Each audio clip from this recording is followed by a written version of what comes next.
What up, what up, what up? You already know what time it is, man. I am Maserati Santana. Welcome back to another exclusive season premiere episode of 1 Hour Talk with Mazee. Tonight, man, I got one of the OGs from Vietnam. You know, hey, this guy, he's been around. He's legendary, man. He's a radio jock. He's been on both sides of the field when it comes to radio. But we're going to find out exactly how that got started.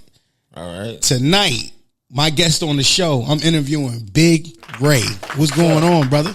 Hey, much kudos to you, man. Absolutely. Glad to be in the city. Thanks for giving me the opportunity. Season premiere? Yes, sir. Okay. Yes, so you sir. got the setup looking nice. Absolutely. It's like a new setup, I think, from what I saw. Absolutely. Yeah, I told you, brother. Absolutely. Yeah. We get started with that. No doubt. How was the drive? The drive was a drive. The drive was a drive. It started a little late. That's right. So you got on the road a little earlier. Absolutely, man. Excuse me, but, glad to be here once again.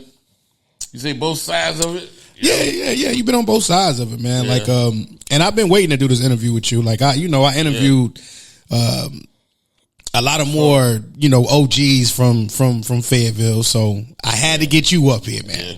So I got you up here. Welcome to 1 Hour Talk with Mazee, man. Yeah, And I just want to jump right into it. Oh, yeah. Before you go any further, What's up? I'm not from Fayetteville, but I work there.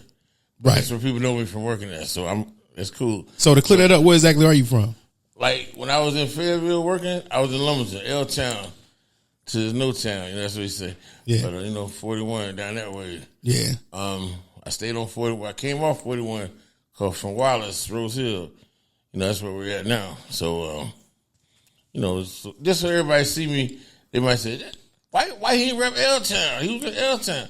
Well, people would say that to you? What? If I come here and say fair now and let you get away with that? Nah, it's just show. If I just ride with that, and you go coach. Yeah.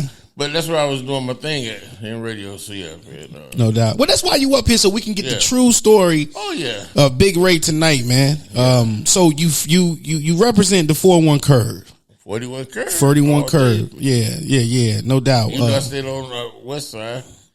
East Lumberton. East 6th Street, I still rep the 41 curve on Martin Luther King. Every city got Martin Luther King. That's where they did it at. So is that kind of what, that's where you started from? Yeah, radio right now in Fairmont. In Fairmont? Yeah. So what was it like getting into radio? Coming from Fairmont? Because I know it's like a little city. That's like a little city, man. I was out there because of Pembroke, UNCP. I was a student at Pembroke State. And I was in the choir. I could sing a little bit. If you want me to sing later, I sing. No. But I was in the choir and community choir.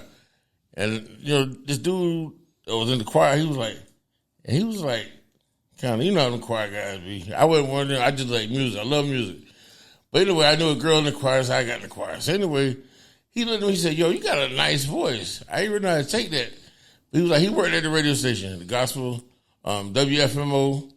Big shout out to Mr. Quick down there. Mm-hmm. I don't know if he's still living or not, but Don Reed, Mr. Quick and them, they put me on. He gave me a chance. In Fairmont, they gave me a chance. Then I moved on over to Red Springs, the powerhouse, with Mr. George McFall. And they gave me a chance there. But while I was there, I was reading the magazine, and I saw that FM station was coming to, Red Springs while I was in Fairmont. And so I called and just got on the list, and just they gave me a shot. Right. I was a sociology major. I wasn't a communication major. But someone said, you got a nice voice. You can be on radio. I went and tried out. They put me on the radio. Now I was in switches, not the digital, the analog boys with the thunderstorms coming. You might want to get off work because you might get electrocuted real easy. That's where I started gospel. Wow. So, how hard was it coming into because you obviously you knew nothing about it. Nothing. I just I love Chill Out, Mr. Magic, Red Alert. Growing up, those mixtapes, hearing them. Right. Country people record the radio when they go to New York, bring it back, and you listen to it like we listen to it. We didn't have the internet where you just check a stream out and be anywhere. It was a big thing to hear the Red Alert show to me. And I was like a fan. Chill Out, Mr. Magic, those were like my idols. Jam Pony Express in Florida. That, you know, with Candy DJ, and those are like my idols, and I just kept up with it. And my mother was a second grade school teacher, so she takes a lot of the credit. She said, you know, I got you on that radio. She damn right. Because I taught you how to pronounce your words. And you can talk when you want to, but a lot of times I'll be like, Mama, she don't be mumbling. But that's just, you know, radio's showtime. Yeah. Fox, you know. Yeah. But that's how I got into it, gospel. Yeah. Afternoon Inspirations with Brother Ray turned to Big Ray. So how long did you do the gospel radio? You was Brother Ray. Yeah, Afternoon Inspiration with Brother Ray. Hot damn, then you changed to Big Ray. I had to be Big Ray. As a matter of fact, when I was at Red Springs, I did 10 o'clock to 1 o'clock. It was about playing tapes and play a little bit of music, but most of the church programs, it was Brother Ray. Got off at 1 o'clock, put on this program. No, at 12 o'clock, put on this long 1.5 hour service. I come back at 2 o'clock, Big Ray. But then they stopped that. They put me on a little later. They said, we're going to put a little gap in there. Come back. They said, can you come back at 6 and be Big Ray? I said, yeah. So all my Sundays, I was in Red Springs all day. So then they got you playing two different personalities. I'm being Big Ray, Brother Ray in the mornings, Big Ray at night. If that ain't the most hypocritical shit that I heard in radio history. Hey. But it worked for you. Gave me a lot of time to learn both, like you said, both sides, you know. Yeah. As far as people, I had to talk with the church people, dropping announcements. I could be Big Ray when they came in there, you know, but then flip side, you had to know the hip hop. Absolutely. I love music, period. So yeah. We know that Fairmont, Lumberton, Robeson County anyway is not too far from Cumberland County. Yeah, 30 minutes. Exactly. So for me, let's talk about the transition. Like, how did you get to Fayetteville? Get on radio in Fayetteville? Okay, from Red Springs. When I went from Fairmont to Red Springs, Beasley. Okay, the station was Flavor 107. When the FM station came, I was under ORG. You heard of him? No, I haven't. Nope. But let me know who he is. Who is he? ORG was the first program director that WLRD had. WLRD was the FM station in Red Springs, Flavor 107.7, right? Which is now KISS 107.7. Okay, got you. Follow you. Now it started off WLRD, which stood for Lumbee Regional Development. It was like the Indian Lumbee tribe. It was their station. I ain't seen an Indian in the place yet, but it was like their station. They had a good write-off with it. You know, I guess they got a big grant for it. I don't know. I'm stay out of the politics of it, but I thought they should hire Indians, but you know, that's their business. But that's where it started from. LRD was Lumbee Regional Development. Anyway, a dude named Gene Hanrahan. Think of Archie Bunker with a little meaner demeanor. Archie Bunker. Mm-hmm. He was like the general, like the boss there. I'm like, and we went through like afternoon guys, kept trying. Like I said, I was on Sundays. They just gave me one day, Sundays. I was Brother Ray and Big Ray. That's all they wanted me to do. I just had to be there cutting a commercial during the week one day, and they were arguing about the midday guy. They couldn't keep nobody in the middays. Some guy, Jersey Joe. You know, that's the only name I remember really from there. But he looked up, he saw me in the hallway, and he was a curse. He's like, shit, you might let Ray try it. Shit, let everybody else try it, let Ray try it. I was at the water fountain, like, yo, Ray, come here, Ray. I said, yeah, him and ORG and Don Reed. Don Reed was a music director, ORG was a PD. Okay. I think Don Reed's out of Hope County. ORG came from Florida. Okay, so he taught these guys, they were looking over me, really. You know, these are my bosses right here. They were looking over me, bringing in everybody else from hell.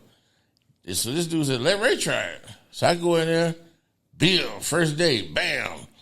There was a guy on the Foxy named Ray Thomas. I don't even heard of him. Ray Thomas? The heavyweight. the heavyweight Ray Thomas. Afternoon, he had lockdown, right? He used to say some stupid shit that Ray Thomas, Shucky Ducky, crack. You know, like the comedian Shucky Ducky that built the circus and shit? Yep. I mean, that was Shucky Ducky shit, but he took it on like it was his. He was saying, like, Shucky Ducky, Ray Thomas, the heavyweight. So I said, how can I go against this guy? I'm the Hitman, you know? So I said, yeah, Big Ray the Hitman holding you hostage. We ain't doing no shucking and jiving over here. We ain't no shucky ducky. I just attacked him. You're not supposed to do that, really. Because you're really putting a light on his show. A lot of people tell you don't do that. But I just went at this nigga like, fuck. You know, not fuck, but...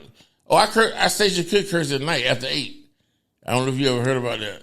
Flavor 107.7? So after 8. We played the dirty versions. But hold up, though. After 8, we play a little disclaimer. It's on. But hold up, Ray. Like, so like you wanted to, you started throwing shade on this nigga? I came out throwing shade. Why? Just to get my name out there. So you needed to, okay. I needed to use him because we had the same name, Ray. Now I'm coming in. He's like the dude for afternoons. And then Ray Thomas, the heavyweight, dub, shaky ducky. Okay. Yeah, Big Red Hitman holding your hostage. Don't touch that dial. Flavor 107. There ain't no shucking and jiving. Shucky ducky. What's that? That's where did the Hitman come from? Just the Hitman. I played the hits. I was just trying to have something like your name and something. But now you holding them hostage. That's what I said. Why you playing hits? That's what I say. I'm holding you hostage. You can't touch the dial. Don't turn. You're gonna miss something. Yeah, you might miss a prize. You might miss a joke. You know. That's how I came in, hating on Ray Thomas, and I got my little ratings up because they weren't expecting us to even jump. And so when Beasley came through, you know, they're not gonna let you just keep poking their side along. They like some street shit. They came through. We wouldn't get off the corner, so they said, "Okay, we're gonna give a pack to Timmy Purvis and Big Ray. That's the only ones we want." Everybody else had to go. They took us. I don't know why, but they just took us two over to Foxy. Put me on late at night. I was doing afternoons, but they had, I had to come in and pay my dues in that building. Yeah. The Rap Attack, 12 at night. I take it. I do the Saturday afternoons, and I did the Friday night Rap Attack. So I get off at 12 to 3, come back at 3 p.m., do the Saturday afternoon, 3 to 7. That's where they had me at. So when we was on Hay Street. Right. So that's when Beasley was on Hay Street, right? Yeah. Absolutely. So Foxy, when you got to Foxy, who do you remember being there at Foxy? As a matter of fact, who was the program director when you came to Foxy? Bobby J. Maybe. Bobby J. Bobby J was the guy when I came. Kind of, like I said, he put me on midnight, so I'm like, I can't say. But I thought I thought you worked on a Mike Tech as when he was the program director. I heard Mike Tech do an interview, one of his interviews with you, right? And he said, when you said, who worked with you when you turned? Yeah, I asked him who was working under him. My name was one of the second or third ones that came out of his mouth. Well, I would never work in a building with Tech with the PD. He was like the PD's boy when I was there. Uzi D. I don't even heard of him. Yeah, I heard of Uzi. Now he was Uzi D's boy right there. Those two, shit, flim flammers. But I never worked under Tech as PD. I just heard him say that. I said, I didn't work with a PD when I was there. I'd have told you to take that fucking suit off. So who do you remember being there? When I first came to Fox, it was Bobby J. As the PD? He was PD. We had Ryan Cruz as PD one time. But far as the radio jocks, who was there? I say most of the ones, Amari Starr, Lamont Swing, DJ Capri, D-Rock, Mike Tech. I think we had Renee Vaughn, if I'm not mistaken. What about Tommy G? Was he there? Yeah, Tommy G, Reflection. Uzi, he brought a lot of those Greensboro dudes. What's the one thing he did? he did like a Trump move. When he came in, he brought a lot of DJs from Greensboro down. That's how I met Tommy G. He was in that wave. There's a couple more that I can't remember. No disrespect to y'all if y'all watch it, but DJ Reflection, Tommy G. I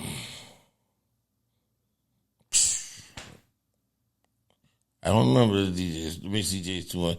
But me and Tommy G went on to have a show called the Throwback Sundays. Throwback Sundays, okay. Later on. Definitely heard of Throwback Sundays. No New Nothing. Yeah. I want to get back into Mike's interview. All right, go ahead. Because that was shout out to Mike Tech, you know what I'm saying? Great interview that we had. Last year I did a reunion. Uh-huh. It was when I first started my Uncensored platform. I did a reunion. I had Stranger the Great there. I had a Kid, which is 901 Space 910. I had Big Face there. He used to work with Vic Frost during the Shockwave. I also had Mike Tech there. Uh-huh. And basically what I was trying to do was I was trying to get the Vietnam history of radio and Power 90 of Foxy 99 and 104, absolutely. And then I went back and did a separate interview with Mike Tech, and he was breaking a lot of stuff down. And I began to ask him about Foxy and what do he remember about being in Foxy. Now I'm gonna ask you a question. Yeah. There was a moment where Mike Tech and K-Mac was doing an interview when T.I. came in. Yeah. And I heard K-Mac's side of the story because I interviewed K-Mac. Right. And then I heard Mike's story. What can you tell me about that? Do you remember that? Yeah, I remember. Walk me through what you remember. T.I. was in town. It was in the afternoon. He was doing his little promo on the street. Mm.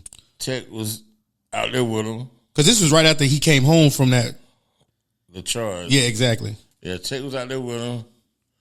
I think he was in a rush. T.I. was in a little rush. They always in a rush. And so it started off on K-Mac's shift, if I'm not mistaken, the interview. Mm-hmm. And then Mike he tried to hurry up and do his shift so he could get a little time in with T.I. He had some questions he wanted to ask him about whatever the charges. He wanted to get a little deeper than he thought K-Mac was getting. He said K-Mac was doing like Powder Puff interview, just like the basic questions and talking about the music. I said, but it's about the music. I ain't never had a problem with K-Mac. I think K-Mac did good because he was a guy you could count on. K-Mac was. He was a guy you could he was an intelligent dude. Right. Just give him the plan and he might stray off the plan. He might do his own little thing, but I don't think he went too far ever to the left, you know what I'm saying? And I think that situation that Mike spoke on was where Mike just wanted to get a little word in. And nobody wants to get taken off an interview, first of all. Well, who interview was it?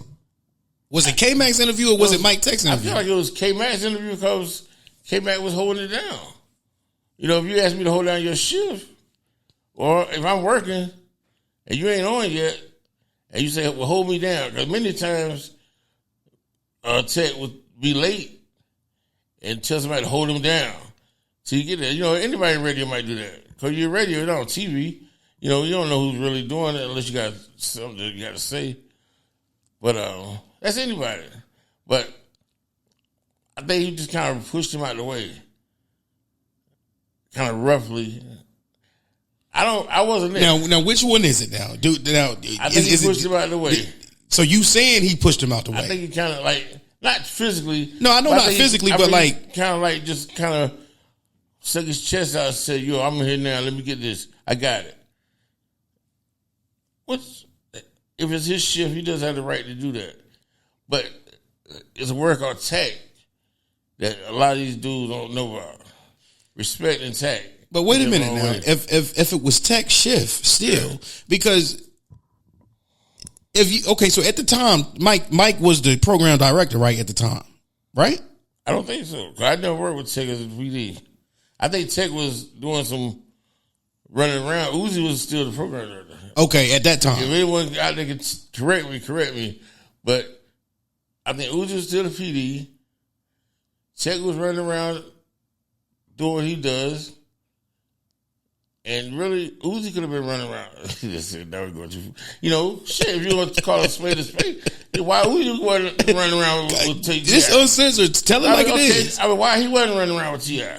A lot of times, Mike would take on extra responsibility just to be in the light. The light gonna come if you just do the work. My light took for years to come because niggas kept gatekeeping the light. So that's another story, though. Right. We're going to get on to that, though. So where I'm getting at is, if it was Mike's shift and he was running around with T.I., he was, T.I. management and whatever. If he was running around with them, it was his shift. And he told K-Mac, hey, look, hold me down while I'm running around with T.I. now. Right. All right. Now, it comes to a point where... Well, I think he was doing the midday shift. K-Mac was. Holding it down for whoever did the midday. Right. And it leaked into Mike Tech's shift. Okay. See what I'm saying? That's where the discrepancy that those little 10-minute switch ups.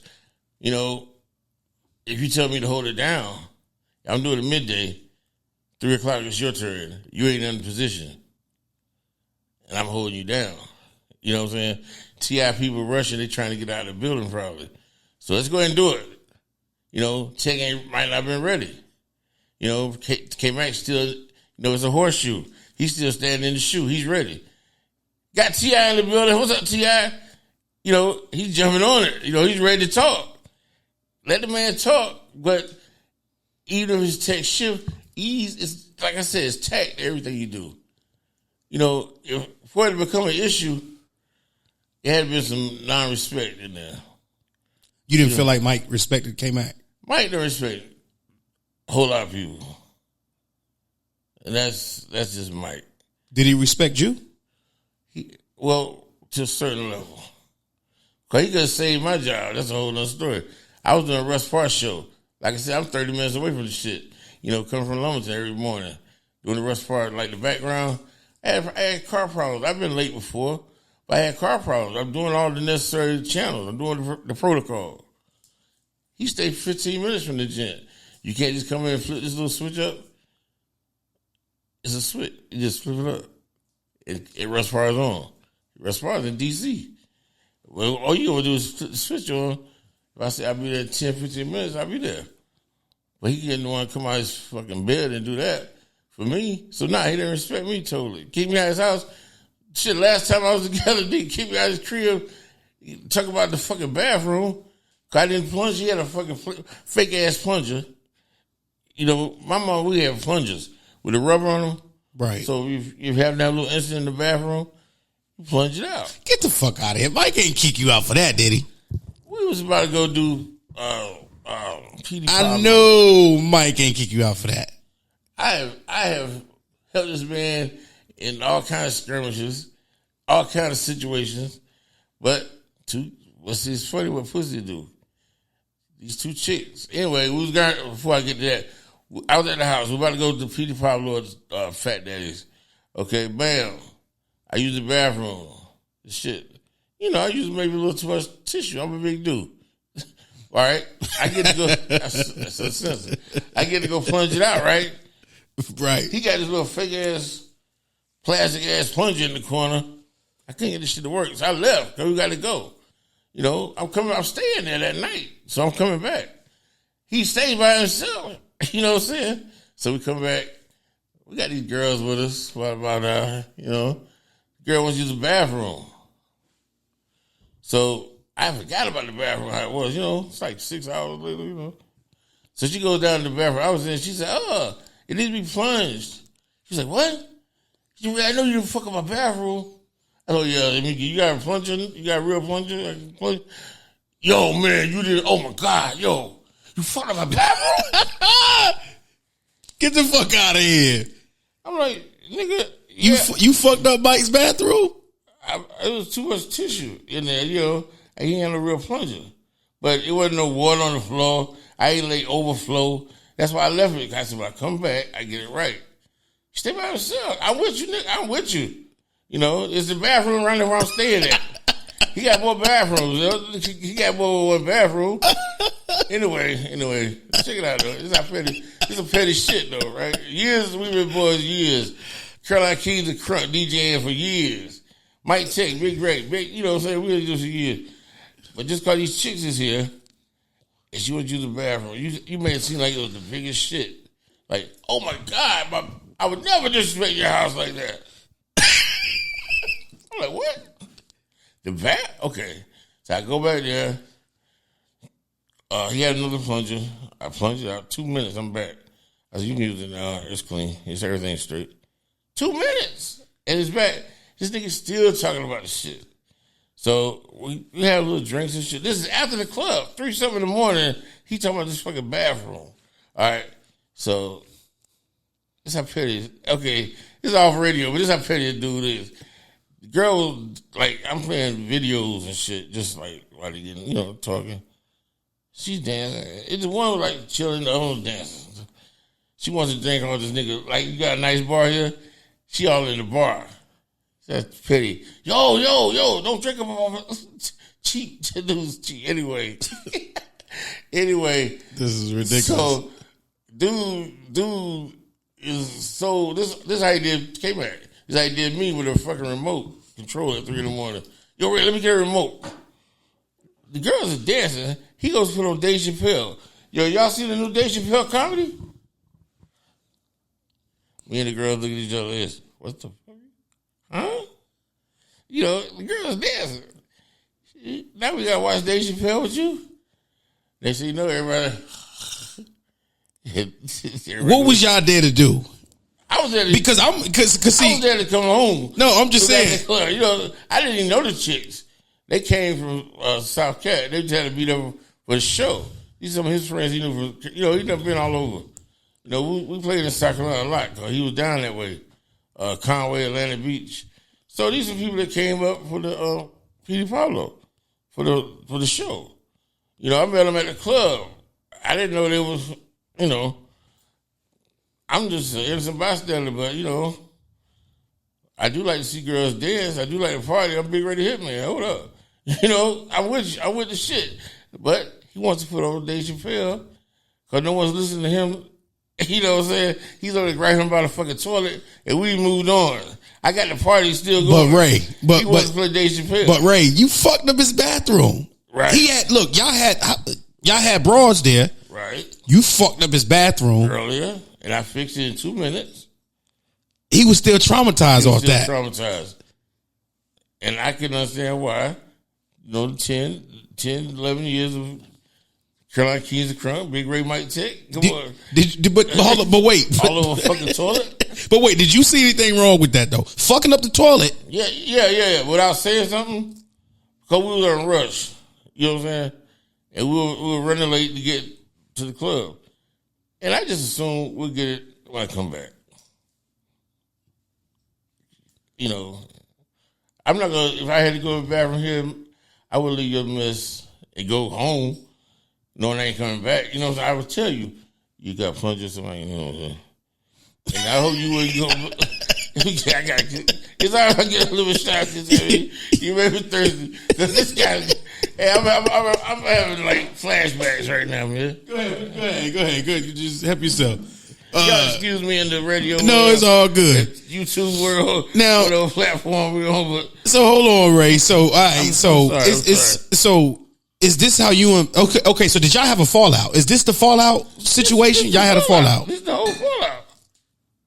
This is the fallout. Is it worth it? Lil Wayne has a song. I got. He got toilet. He can shit all day. Big houses, long hallway, 10 bathrooms. I can shit all day. Yeah. I told that nigga down the phone. Swing that mic back. Yeah. Checking. Yeah, you been in radio, nigga. You know how to do this shit. Yeah. But yeah. Okay, he took it a little more serious than I did. Granted, I'm sorry, Tech. I'm sorry. I apologize for everybody in Disco Land. I'm sorry. Everybody in Maserati Land, I'm sorry. I respect that. Tech, I'm sorry. And this, but I still got 24 fucking houses. I can run up in and take a shit if I want to all day. And you can keep your little bathroom and keep it with you. I'm good. I ain't gonna need, I don't need it. How long ago was this? Like a couple years. Couple years ago. Yeah, but I know the cold dude. I ain't wearing it like that because like we were Aries, you know what I'm saying? He's like the 20-something, 25th, 24th. I'm 28th of March. Our birthdays, you know what I'm saying? Right. So I hit him a birthday, every now and then. So go back to the K-Mac situation. K-Mac, because there was a part. He's a smart dude. There was a part in that situation where after you said Mike kind of pushed him out the way, but when Mike took over and Mike said it himself, he said that he asked T.I. a question, and T.I. took it the wrong way. T.I. didn't like it. And it kind of fucked up the whole interview. You don't ask no man. First of all, I wouldn't even talk about the charges to nobody that just got out, unless they initiated it. If they initiated the conversation about, that part of his life, I would ride with it. Carefully. I tread lightly. But you don't know what people are thinking. So to just go from what K-Mac was talking about, producing records and who's just rich on this song and what's the album, he's talking about music. He's looking at it from a fan. Like, and the average listener is the 12-year-old listener. They conquered the 12 to 25, So K-Mac was giving them what he thought he should ask. Tech, he does that. He did that at the time he was doing Mike's 2 cents. 2 cents. Because he always put his 2 cents in anybody's conversation anyway. So he had a little segment called Mike's 2 cents. And it blew up pretty big for him. I never knew about that. Yeah, it was like, I think he did it. He came in at 3. He worked out there at 4. By 4 o'clock, he was doing Mike's 2 cents at 4. And he would have a topic. People would call in. He get a lot of his grown people call in. And to me, that sounded good on the station. You interacting with your people. Because black radio, that's where we come from. You ever watch the P.D. Green movie? No. That radio legend, DC P.D. Green? No, I can't say that I have, no. You might want to check that out. P.D. Green, But you can't knock Tech for trying to asking the hard questions to T.I. Because I think that's what he was trying to do. He didn't want to ask some basic questions. But the question he asked, was, I'm not sure. Do you feel, first of all, it was something about them guns. Do you feel that you were giving a positive message to black youth? Yeah. Who the fuck thinks they giving a positive message to the black youth if I get caught with a whole lot of guns? That's just a part of my life that I hope the black youth don't think about. If I go out here and get caught with some weed at the gate of Fox 99, I'm not trying to put on the air, I got caught with some weed, and I feel like every black kid in Fayetteville should not smoke weed. But we talking about radio here, and right. you talking about a public figure. I'm talking about a public figure. You think he felt like he was a positive? Do you think he felt like whatever the fuck Tech said? Do you think he felt like he was an influence, being a good role model? Here it is. Did you think that T.I. actually thought that when he got locked up with them guns, he was being a good role model? Come on, that was like his stupidest question. Do you think you were a good role model for kids by being caught with with guns? So that fucked up the whole interview. Yeah. It was it. I mean, what? You pissed off the dude? Man, let's get out of here. You see the baby and them leave the interviews, I'm out. Put some respect on my name, and I'm out. Who you gonna interview? But what did that do for the station? Nothing. I don't think it hurt the station. I don't think. You know, Mac Edwards, you ever heard of him? No. He was like the VP of programming, I think. One of the positions up there. He told me, he said, Ray, less is more. And I look just like I'm looking at you like, what the fuck? I think I was trying to get something going. And I was like, Ray, you think we could bring in something? I was trying to do something. And he was like, Ray, you know, sometimes less is more. And I said, what the fuck? But over the years, I came to realize after he told me that, less is more. I find myself now in my rental business telling people less is more. You know, I just picked it up. So let's talk about the radio wars. From Foxy to 104.5. It was. I mean, did you ever have a chance to work with Big Bruce? Never had a chance to work with Big Bruce. No. And you never worked for 104, did you? Yeah. You did? I was the. So this was at a time where everybody was going to 104 from Foxy, Jane Doe, Bruce. You know what's funny? When I got to 104, that's when they got to 99. So crazy. You went to 104, they went to 99. Like I said, when I was doing the Rush Parr show in the afternoon, Saturday afternoons, and the Throwback Sundays with Tommy. And on Sunday nights, Independent Spotlight. All right. When I lost the Rush Parr, you know, they gave me the Flying Full of Fate. You know, I went, chilled out for a while. And 104 offered me a position over there like music director. I didn't feel like the music director because Vic had already laid out, but you know, I brought a few songs in. But they offered you that? Yeah. While Vic was the program director? Vic was program director. But they were trying to make you the music director. Yeah. I never knew that was in radio. Yeah. Yeah, that's what D-Rock was, the Foxy, the music director. Music director. What do you remember about? Mistaken. What do you remember about Vic when he was a program director over there at 104? Vic was cool. Vic was cool to me. Yeah, because he was. Didn't he create the Shockwave? Yeah, they had something like the Shockwave was like live. It was kind of live. It helped out the city, the independent artists in the city. I felt like they should have reached out, but the tower wasn't as big. And see, that's the okay. The tower was not as big as Foxy. But see, that's what I want to get on too. The independent artists that was out in Fayetteville at this time when Mike was program director at Foxy. Right.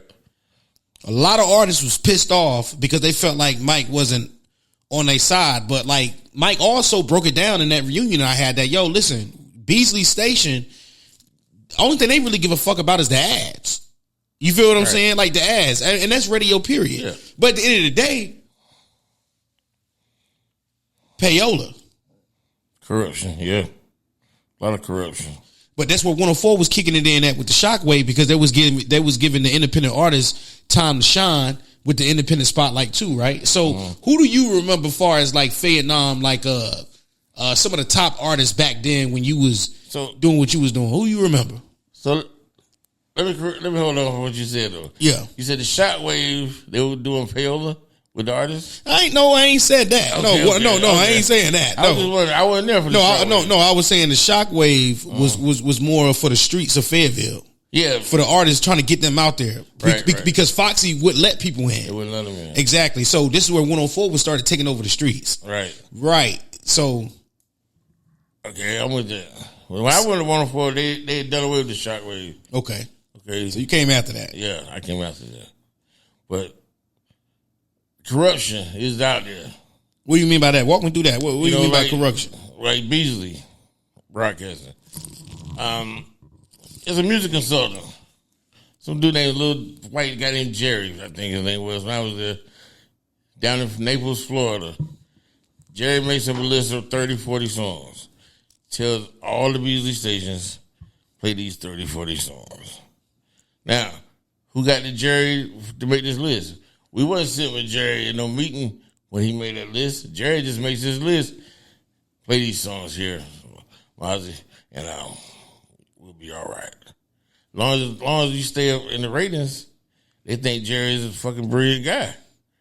You know? But how can you go wrong when then you ride down the East Coast, you hear all the same 20, 30 songs on every station. That's what it is. The corruption comes in with these consultants. Here you go. Foxy 99, the only station big enough to send you and a friend to see you heard it, man. The only station big enough to send you and a friend to Switzerland with Kanye. Be the ninth caller when you hear the first Kanye record. Hyping up the album, okay? Bam. Call in, you want a ticket? They give you about 10 tickets to give away. Everybody loves your station. Oh, shit, Foxy's the shit. They sending people to the Alps. Oh, God. I love them. You know what I'm saying? They get the listeners. Kanye, whatever the record label was, just gave up some trips. That's payola in a classy way. In a classy way. That's payola. And that's what happens. You hear it. Listen to the radio, you hear it. And it happens. And Foxy 99 is case in point. Okay. But you haven't accused anybody for payola, though. No. Okay. Well, because, I'm not going to evidence. No, I'm just saying, y'all the radio jocks. Y'all the DJs. You feel what I'm saying? I believe in the artistry. I work with a guy, Trick Jones, GS3 Stranger. You guys are artists. These guys do music, rolling weights, the big cats, the range, them guys. I'm just naming them. The character assassins. I hear a lot of people throwing that J. Cole name around, but they don't know where J. Cole came from. Do you know where J. Cole came from? I know where J. Cole came from. He came from character assassins. Well, I thought he came from the shelter. Some people say he came from bomb shelter. That's what I'm saying. Which one do you think he came from? But see, I had an interview with 50 right before 50 died. I had it, 50 Rich. And Nervous Wreck. So I had an interview with both of them. I was blessed to have that interview right before 50 died. And they told me. And you can go look this up on YouTube on my interview. Matter of fact, this is when I was doing shows with I was having my interviews at the Deep Freeze with Vic. Okay. And Nerve told me how they sheltered J. Cole when he was very young, working at the skating ring. They brought him into the shelter, and J. Cole finally take off. So I never knew he was from. I'm thinking J. Cole was a character assassins. No, they came from the shelter. That's what he said. Did you ever hear character assassins with Rick Marble? I ain't from Vietnam. Okay. Right. I thought you might have somebody. Nah, I ain't have a chance to interview somebody from the character assassins, but from what I'm told, J. Cole came from the shelter. I think he came from character assassins. Because they were like the Wu-Tang to me. Like the big conglomerate. It had like 8, 9, dudes that could be solo. But they were a group. And I was in Lumberton. We had the Major Leagues down there. Their group. They're like, the character assassins, bomb shelter, his favor. Major League and Lumberton. And that's why I wish everybody could get together in them Iron Mike Tuesdays and these talent shows to be on these big shows. Instead of making it about the money, it should be about the culture. Ray is always going to be about the money. There's no culture. And that's why that's why you come to Fayetteville. You come to Fayetteville, you probably said, damn, who's doing it? I mean, what did you think when you first, how long you know what? Honestly, what did you think? Ray, I'm going to be honest with you. Let's be honest. There's no holds barred. Yeah. That's what you told me. Yeah, exactly. I'm going to be honest with you. Listen, when I got to Fayetteville,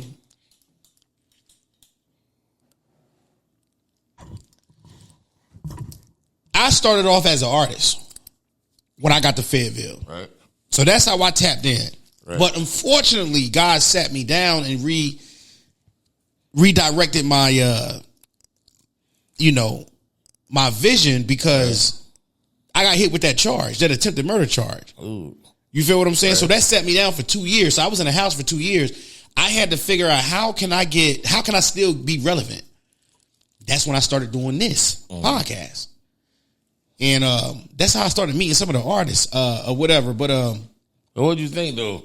What about the scene? Like I didn't really know. Right. I really didn't know the scene until I started interviewing people. But I will tell you this.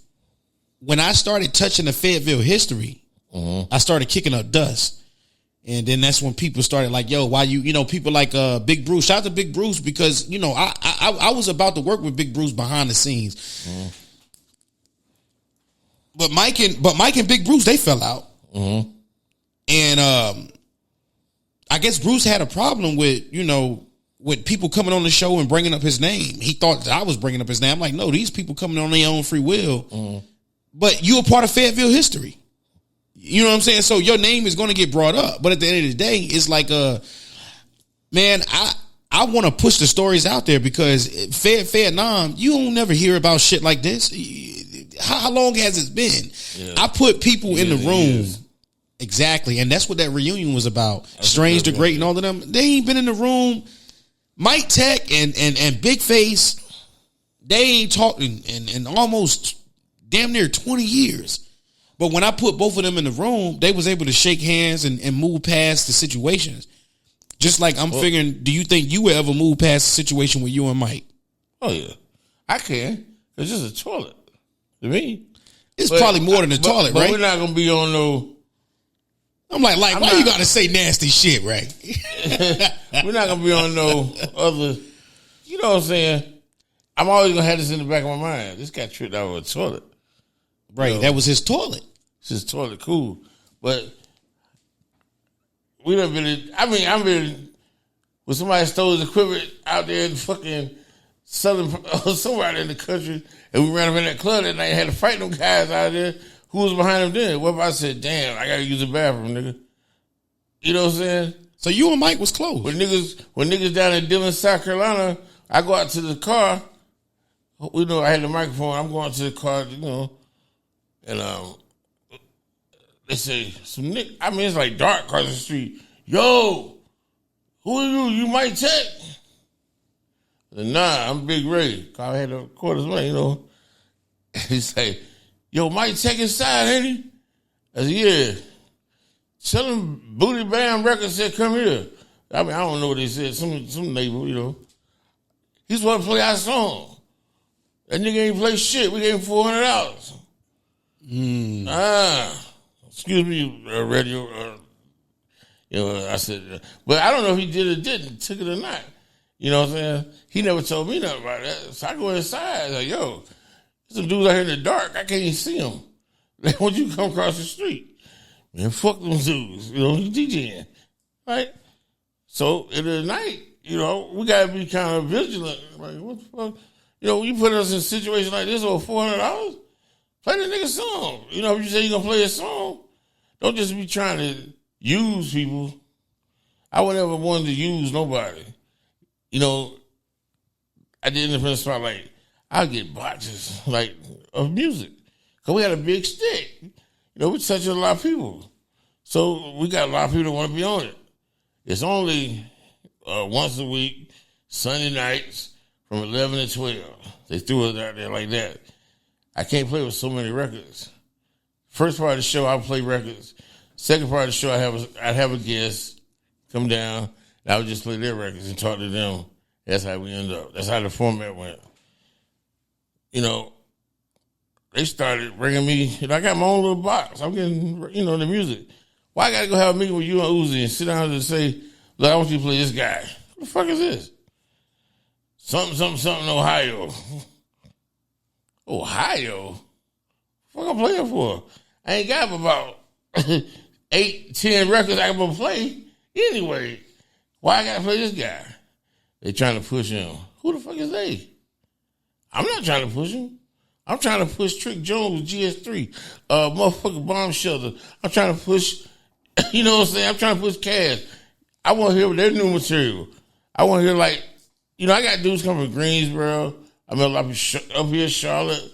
So you was more for the people. I'm for the culture. I'm for the music. I'm chasing the next.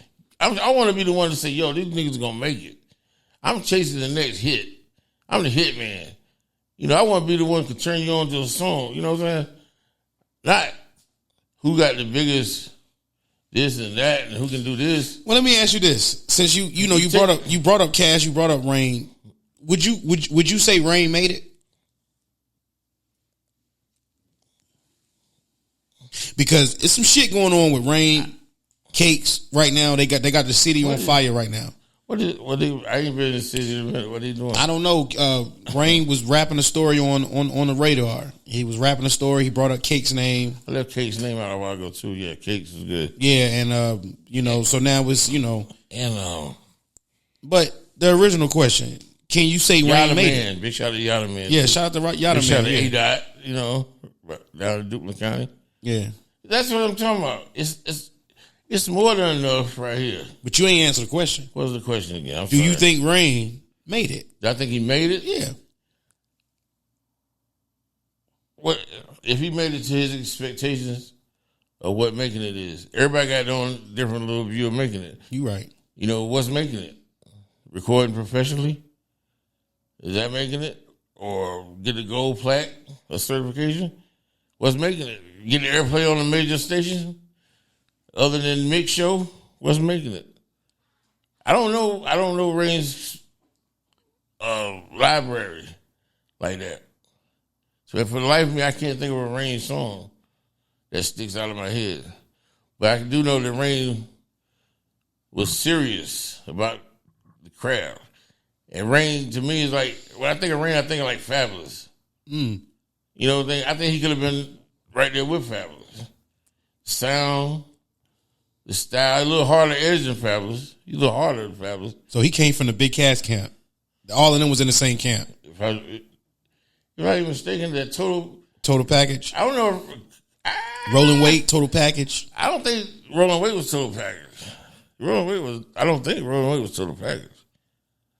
Rolling Weight might have been a spin off of the characters. Rolling Weight was probably just Rolling Weight, I think. Just him and his man. Mm-hmm. Not P Live, P Fire.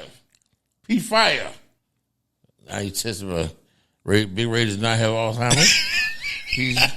he's still I'm bringing you back. P Fire and Rolling Weight. I think they had some good shit. P Fire probably had some street issues that kept nothing against Rolling Weight. But I think together they were better than separate. If that makes any sense. And that Rolling Weight still in it though. You gotta see you gotta see who's serious about this shit. The man has a nice state-of-the-art studio.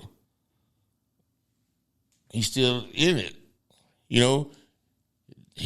made it. To me, to be still alive and in it, it's like, I can't say that. I would say Rain made it. That's the answer to your question. You would say I'm he going to made stay safe. I think he made it. Slide a home base. So, if he's happy, I'm happy. That part. But he don't have no plaques, I don't think. He ain't went in gold. Who's the guy? Francois, remember him? Mm-hmm. Fran probably did more than Rain.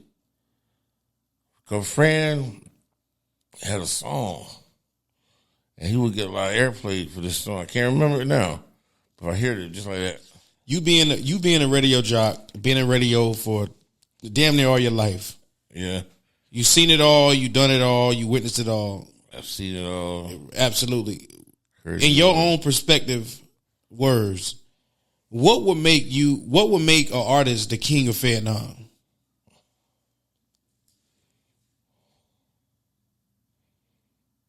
The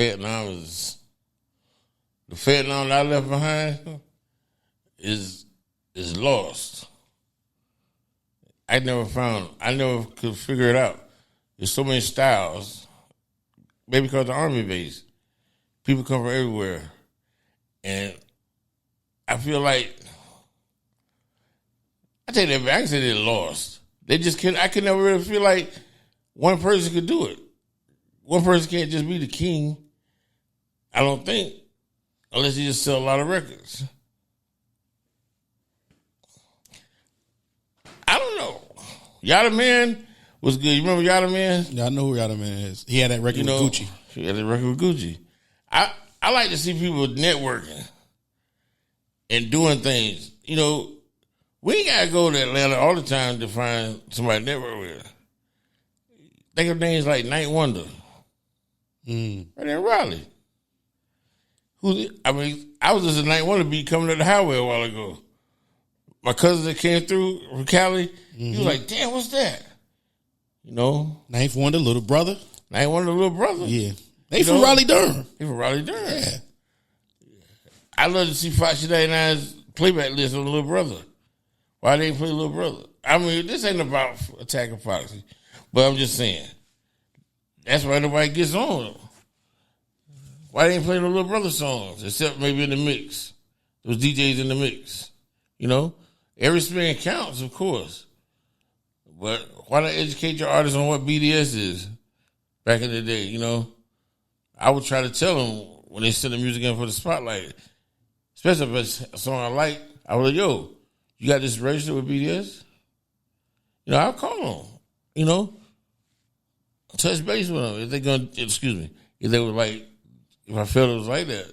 You know, education goes a long ways, and then people learn how to respect you. Because that means you give a fuck. You know, fuck the Timberlands, fuck the $400, fuck the ski trips. You know, who's making hits? Let me find out who's making songs that I want to like first. Then let me think about the people might like. Yeah, because you can get a gold plat, but if you ain't made no money off of it, it don't mean shit. If you ain't doing no shows, you know, the guys might be doing shows I didn't know about. You know, and I think the show thing is moving up. People more with the way the internet is now, right? The technology. I think somebody soon will be the king of Fayetteville if they're not already somebody that I don't know about. Like up here, I'm really rocking with Franklin, P. Franklin. His style is unorthodox to me, and I like it. You know, maybe he might be the king of Charlotte. I don't know. Who's the king of Charlotte? I don't know. But he's got a good shot.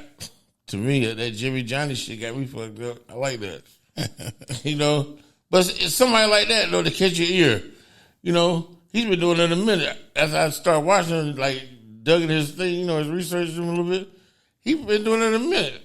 You know, what if he just been in Fayetteville and got sidetracked with these Fox 99 policies and, you know, just give up? You know what I'm saying? He didn't give up. It's just a lot of it's politics everywhere, but it's definitely politics in Fayetteville. For no reason. It's just for no reason. It's just politics there, man. Nobody wants to be that guy to say why.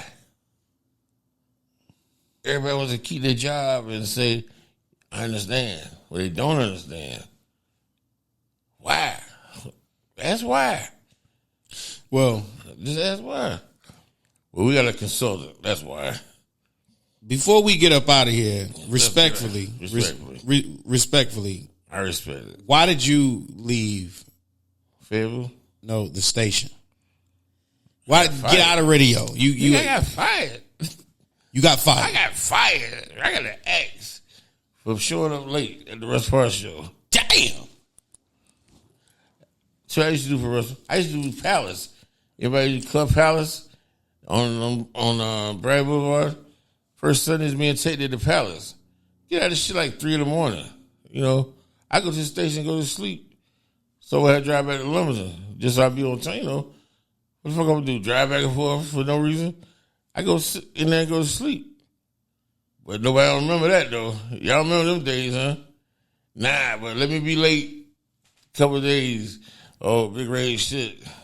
You don't care. And this word, oh yeah. Why do you think how I lose focus on independent? How the fuck did I lose the focus? I heard in the interview. How the fuck did I lose it? How did I lose focus on anything about radio? I gotta lose focus. Where the focus? Where? Did you lose focus? Can anybody tell me where I lost focus? When I started doing the breaks? What? When it came time to talk, I just said, fuck it, I ain't talking. How you lose focus? Oh, Ray lost focus, but Ray lost the focus. And I lose focus. Damn, that's fucked up. I lost. Because I didn't want to go along with the bullshit with that independent spotlight. And first of all, if we do an independent spotlight, and you're going to try and tie in Iron Mike Tuesdays, okay. who's getting money? Is it Iron Mike, like a microphone Tuesday? Or is it Iron Mike Tech Tuesdays? What's going on? I'm the host. I do the show in the spotlight. What Iron Mike? Oh, that's two different entities now. You came in riding the spotlight, but when money started flying, this ain't got nothing to do with you. Okay, cool. I bought out Lady Luck. Remember, you ever heard Lady Luck? Yeah, no, I interviewed Lady Luck. Yeah, out the hip, out the pocket. Look, the hip. I had her. I had her on the fucking Iron Mike Tuesdays before I found out it wasn't no get back for me. I think it cost me that much money, a couple $100. I called her coming through. She did her thing, bam, bam. Oh, it's bigger than hip hop. Okay. So now y'all looking for people to open up for Summer Jam, the little Foxy show. You're charging people all this money. They got to keep coming back every week, keep winning to be on the show. Why don't you just say, fuck it, give us $2,000 to get on stage? Instead of all this playing with people's emotions. And because somebody's going to get hurt. You see what I'm saying? Money's still green. Somebody going to get hurt by it. Those policies will get you fucked up out here in these streets. Because you try to be corporate in a street environment. That don't work. Yeah. That don't work. You're an artist. Yeah. So you give up some money for a slot or whatever, you gonna want what you get, right? Yeah. If you can't do it, look me in the eye and say, I can't do that. And don't take my money.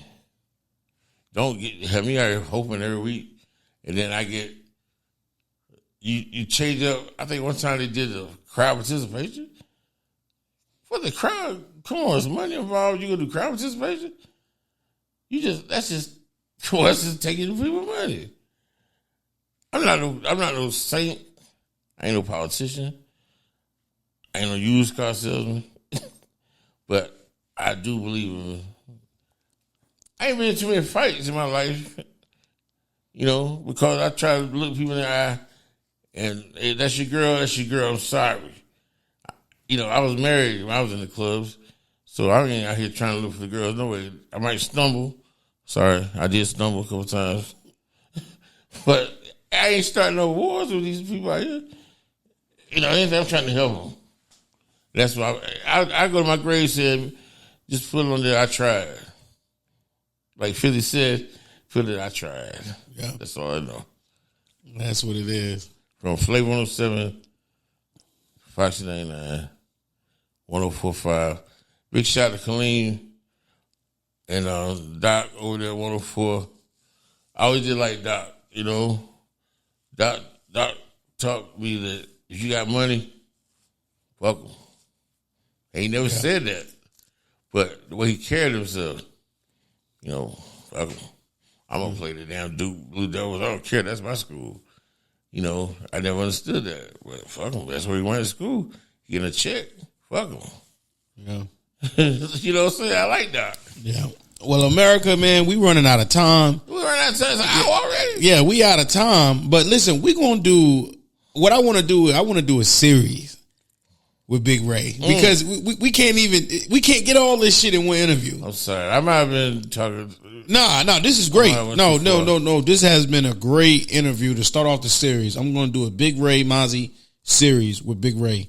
It has to be a series because we can't get all this shit in one night. Man. You know what I'm saying? But and I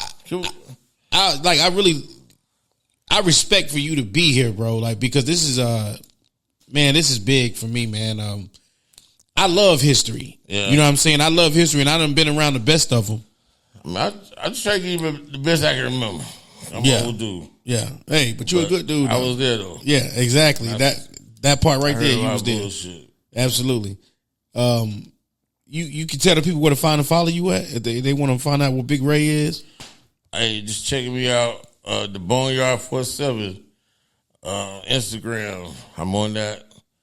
Big R Boney, Big R Boney on Facebook, and just hit me up. I think that's all I'm on. Yes, I do sir. Spotify, SoundCloud, but that's not really what I'm on right now. I just Instagram. You always catch me on Instagram, Facebook, No doubt. No doubt. lurking around, trying to find the next song.